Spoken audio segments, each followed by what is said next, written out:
Olá, seja bem-vindo a esse vídeo bônus da série Manual do Enem. Nesse vídeo eu vou falar um pouco sobre a minha trajetória de estudos, como é que eu estudava, como foi todo esse processo. Como eu falei no último vídeo, eu recebi muitas perguntas com relação a isso, então eu vou compartilhar com vocês um pouco dessa minha trajetória, beleza? Então vamos lá, se você veio curioso para saber a quantidade de acertos, qual foi a minha nota em cada área, eu já vou começar o vídeo falando, que é pra vocês não acharem que eu tô enrolando até o final pra falar isso, beleza? Então vamos lá. Quantidade de acertos.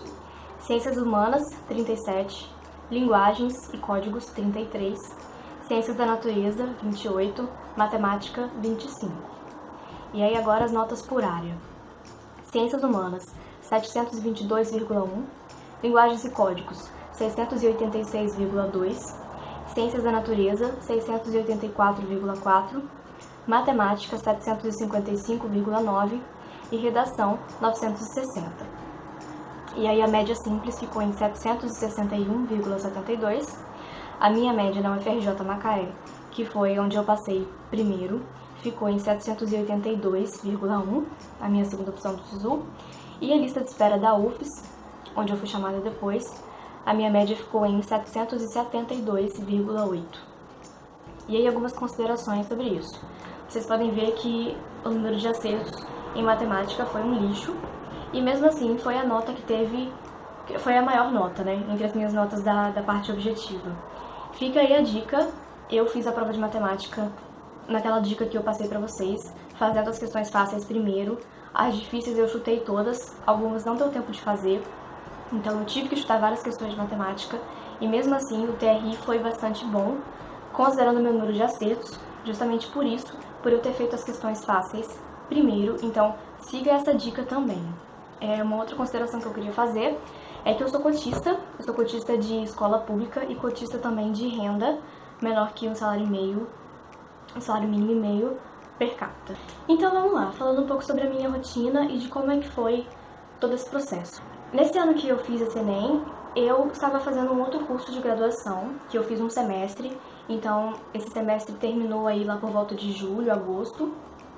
E aí, quando eu decidi que eu ia fazer o Enem, eu já não tinha mais muito tempo para estudar, então eu já nem cogitei um cursinho presencial e assinei um cursinho online, que foi o Descomplica, que eu já tinha tido uma experiência anterior, no ano anterior, e tinha gostado bastante da didática deles, então eu assinei novamente e comecei o estudo pelo Descomplica. E aí, o que aconteceu? Eu tinha pouco tempo para estudar, porque eu já estava no fim de agosto, e eu optei por estudar pelo módulo deles que se chama Empurrão para o Enem, como eu já falei aqui em um dos vídeos.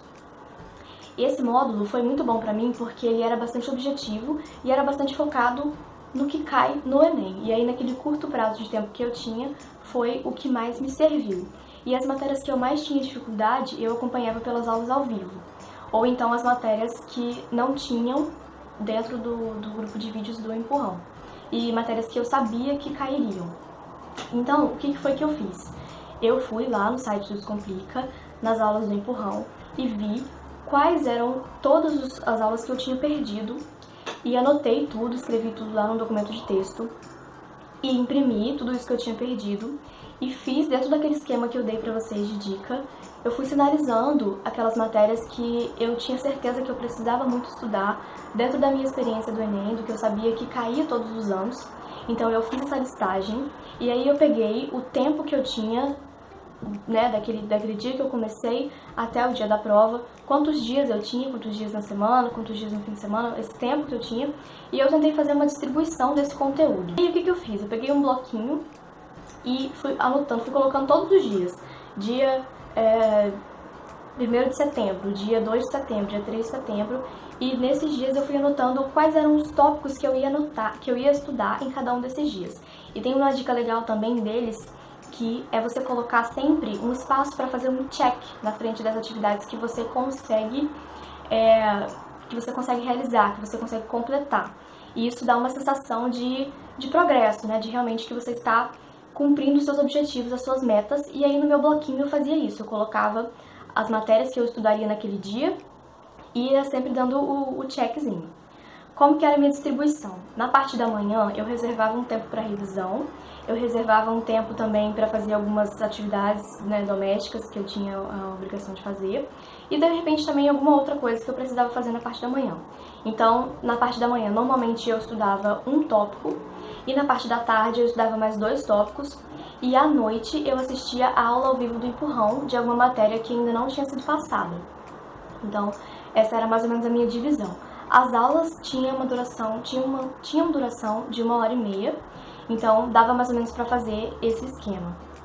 Fazia, acho que se não me engano, um tópico na parte da manhã, 2 tópicos na parte da tarde, mais um tópico à noite na aula ao vivo. E aí, como que era esse meu estudo, né, a partir das aulas do empurrão? O empurrão é focado em explicar o conteúdo baseado nas questões do Enem. Então, por si só, eu já sabia que eu estava dentro do modelo certo de cobrança, dentro do modelo certo de exercício. E aí, eles iam explicando, iam fazendo os exercícios, e eu ia também aprendendo junto, e anotando todos os conceitos que eram passados no caderno, porque é a forma que eu aprendo melhor, anotando junto. E aí, ao final da minha aula, ao final do meu estudo, eu fazia uma pequena bateria de exercícios, eu jogava lá na internet, exercícios sobre tal assunto, e aí eu abria os sites que tinham alguns exercícios do próprio Enem, exercícios de vestibulares, e fazia ali de 5 a 10 exercícios e fazia aquele esquema de ver quantos eu acertei, por que eu errei, os que eu errei. Tentava fazer uma pequena revisão ali das coisas que eu tinha perdido durante aquele aprendizado. E aí, com relação à revisão, como eu falei em outro vídeo, eu colocava sempre naquelas fichinhas, né? Eu fazia a revisão no dia seguinte, na parte da manhã. Antes de começar o novo estudo, eu fazia a revisão do estudo do dia anterior. Então eu pegava aquela fichinha e ia pelas minhas anotações e escrevia um resumo por tópicos. Depois que eu escrevia esse resumo por tópicos, eu levantava da minha cadeira, eu pegava essa minha fichinha e eu começava a andar pelo quarto falando. Então, assim, eu olhava o tópico e aí eu falava tudo que eu lembrava sobre aquilo. Eu tentava realmente buscar de volta o conteúdo sem ler, sem consultar no caderno, só se eu ficasse realmente com muita dúvida, com relação, de repente, a alguma data, alguma coisa nesse sentido. E aí eu fazia esse exercício de falar em voz alta, de gesticular, porque são coisas que auxiliam realmente nessa memória, né, de lembrar e também de associar esse conteúdo com outros fatores, com imagens mentais. Isso tudo auxilia e eu buscava muito fazer isso. Eu senti que isso me ajudou muito, essa movimentação, esse falar em voz alta durante a revisão. E aí, uma coisa que acho que ficou implícito, mas que eu queria falar também, é que eu estava em casa, eu ficava em casa o dia todo, eu saí do curso que eu estava fazendo para estudar para o Enem. Então, assim, essa minha rotina era baseada na minha disponibilidade de tempo, e é claro que você monta a sua própria rotina de acordo com a sua disponibilidade de tempo. Você pode fazer, de repente, um outro curso, você pode trabalhar. O que eu quero compartilhar aqui foi que eu montei o meu estudo baseado no tempo que eu tinha, que no meu caso era o dia inteiro mesmo. Bom, como eu falei de dica aqui nos vídeos, eu busquei sempre focar o meu estudo nas matérias que eu tinha mais dificuldade e também foquei bastante meu estudo em redação. Assisti várias aulas sobre estrutura da redação, sobre argumentação, várias coisas que eu realmente não sabia, eu não tinha ideia de como construir uma boa redação e eu consegui, através das aulas, ter esse conhecimento e realmente construir boas redações. E eu fiz redações para alguns dos temas mais cotados. Como eu falei, eu fiz a redação para o tema que caiu de intolerância religiosa. Eu dei a sorte de fazer ela alguns poucos dias antes da prova, então durante a prova eu realmente lembrava de bastante coisa. Mas fiz muitas redações, sempre busquei corrigir essas redações. E fiz também simulados, tanto esses online, quando eram oferecidos, né, porque eles tinham uma determinada data de disponibilidade para fazer. Então fiz esses simulados, fiz algumas provas antigas, não lembro quantas exatamente deu tempo de fazer, eu sei que não foram todas. Acho que de 3 a 4 provas foi o que deu tempo de fazer.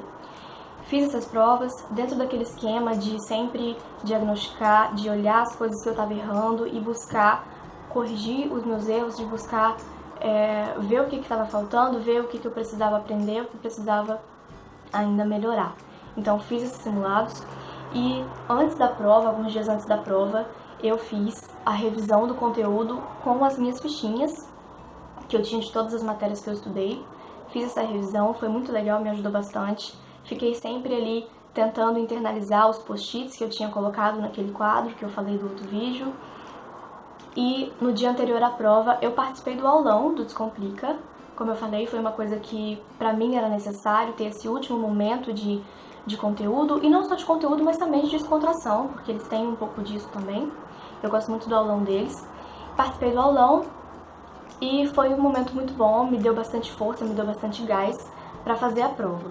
E aí, nos dias de prova, eu usei todas aquelas dicas que eu passei pra vocês mesmo, de ficar confortável, de ouvir músicas no trajeto que me ajudassem, que me dessem gás. Cheguei cedo, entrei na sala cedo, procurei um bom lugar e busquei sempre ficar confortável durante a prova.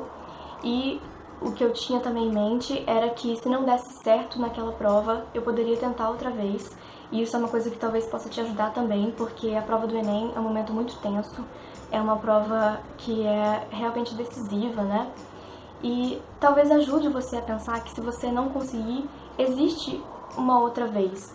Tente diminuir um pouco a pressão que esse momento exerce sobre você, mesmo ela sendo uma pressão bastante grande, mas tente fazer esse exercício de realmente manter a maior tranquilidade possível durante a prova. E foi isso que eu fiz, eu tentei me manter sempre bastante tranquila. Eu usei os 30 minutos iniciais para relaxar, para me acalmar. Eu não lembro se eu falei no outro vídeo, mas eu rezei um terço antes de cada prova, em cada um dos 2 dias. E pra mim foi muito bom, foi essencial para que eu conseguisse manter o meu equilíbrio mental, né, minha calma, minha tranquilidade. E fiz a prova tranquila e saí dos 2 dias de prova tendo certeza que eu tinha dado o meu melhor, que eu tinha feito tudo que eu podia. E realmente muito satisfeita comigo mesma. E isso é uma memória boa que eu guardo, porque o último Enem que eu fiz não foi tão traumatizante quanto os que eu tinha feito anteriormente. E aí, depois da prova, como eu comentei também, eu não olhei o gabarito de um dia pro outro. Eu tentei, nesse momento pós-prova, fazer outras coisas, sair, conversar com pessoas pra tirar minha mente realmente da prova e não correr o risco de acabar contrariando a minha vontade de corrigir a prova. Eu sei que agora é bem mais difícil por causa dessa semana, né, entre as 2 provas, mas pra mim foi uma experiência muito boa não corrigir o gabarito antes de fazer toda a prova, né, antes de terminar toda a prova. E aí eu corrigi depois a prova, se eu não me engano já na segunda-feira mesmo, corrigi a prova e fiquei muito triste com o meu número de acertos, que foi muito baixo. E, na verdade, com relação ao ano anterior, da prova do ano anterior, eu tinha acertado uma questão a menos, inclusive. E eu tinha feito um estudo bastante intenso, então eu fiquei muito chateada comigo mesma, depois de corrigir a prova, né, e ver aquele número de acertos que foi tão baixo. E aí isso me deixou triste por um tempo e eu comecei a estudar de novo, já mirando no outro ano. E isso é uma coisa que eu não deveria ter feito, na verdade, pelas próprias dicas que eu dei aqui, de você esperar a nota oficial, de você esperar o TRE, e até porque você precisa também desse tempo de descanso, né, entre uma prova do Enem e entre recomeçar os estudos, justamente para ter realmente ali 100% de motivação, de vontade, não de começar já um estudo a partir de uma tristeza. E aí, então eu fiquei muito triste, mas depois quando saiu a nota, eu já fiquei um pouco mais animada. E mesmo antes de sair a nota, na verdade, eu utilizei muitos simuladores de nota na internet. Muitos mesmo. Todos que eu encontrava eu colocava, eu fazia várias vezes para ter certeza. Então assim, depois que passou a prova, eu tentei ao máximo estimar qual era a nota que eu tiraria e qual nota na redação eu precisaria para ficar com uma média próxima da que eu gostaria, da que eu precisava. Então, assim, depois que eu vi mais ou menos quanto eu tiraria nas objetivas, eu fiquei torcendo muito para minha nota de redação. E aí eu mandei essa nota de redação para correção e do site Imagine. E aí eles corrigiram, eu recebi uma nota boa na correção, que não foi a mesma nota do Enem, foi 880 que eles me deram. Então, assim, a correção do Enem é sempre... Normalmente ela favorece mais, né? Ela te dá mais nota do que os corretores por aí te dão. Isso é um lado bom do Enem que eu vejo. E aí eu fiz então essa simulação, antes de sair a nota oficial, de mais ou menos quanto seria a minha nota para ficar preparada, né? E aí quando saiu a minha nota finalmente, eu fiquei com mais esperanças, né, do que eu tinha quando eu corrigi a prova. E fiz então inscrição no SISU. E aí eu fiz a minha inscrição, coloquei lá a primeira opção, A segunda opção eu não me atentei muito na época, porque eu estava muito focada na minha primeira opção. Não fiz de imediato um plano B ou um plano C, eu fiquei muito focada na minha primeira opção. E foi aquele ano que o SISU teve 5 dias por causa de um erro lá na inscrição. E aí, cada dia que passava, eu ia caindo mais posições na minha primeira opção. E foi quando eu comecei a perceber que eu precisava de um plano B. E eu comecei a pensar e fui conversar com a minha família pra ver, né, qual seria o melhor plano B. E aí escolhi o meu plano B. Eu priorizava, na época, por uma faculdade que fosse mais próxima, pra eu ficar mais próxima da minha família. Eram as minhas prioridades. E aí eu coloquei a minha segunda opção e não passei na primeira opção, passei na segunda opção. Fiz matrícula, fiquei muito feliz, claro, mas não desisti da minha primeira opção. Então, assim, eu continuei acompanhando, eu olhei a lista de espera, eu vi a minha posição, eu vi que a minha posição não era impossível, né? Eu fiquei em 10º de 8 vagas, então, segunda posição na lista de espera é uma posição que tem boas chances, né? Teria boas chances de ser chamada. E aí, o que eu fiz? Aquela mesma coisa que eu falei no vídeo, eu procurei todo mundo que tinha passado, e olhei, e várias pessoas já estavam com a foto de capa no Facebook, e uma das pessoas que eu encontrei não estava, então eu mandei mensagem, eu conversei com essa pessoa, e ela falou que não iria, e aí eu fiquei já com um pouco mais de esperança, né? E fui acompanhando a primeira chamada, e aí foi chamada uma pessoa, e aí essa pessoa que foi chamada não quis assumir, porque já havia sido chamada também na segunda opção e acabou ficando na segunda opção. Então eu fui chamada na lista de espera da UFS para começar os estudos no segundo semestre. A chamada foi, se eu não me engano, uns 2 meses depois do SISU, e eu comecei a estudar só, assim, depois da metade do ano já, então fiquei esse tempo aí também ocioso. Mas foi muito bom, fiquei muito feliz de ter conseguido a minha primeira opção. E então foi isso, essa foi a minha pequena trajetória que eu passei para vocês. Espero que tenha servido de motivação para você que também busca a aprovação em um curso pelo SISU, não só o curso de medicina, mas qualquer outro curso. E eu espero que você tenha gostado das dicas que eu passei, espero que sejam úteis para você. Obrigada novamente pela atenção e bons estudos!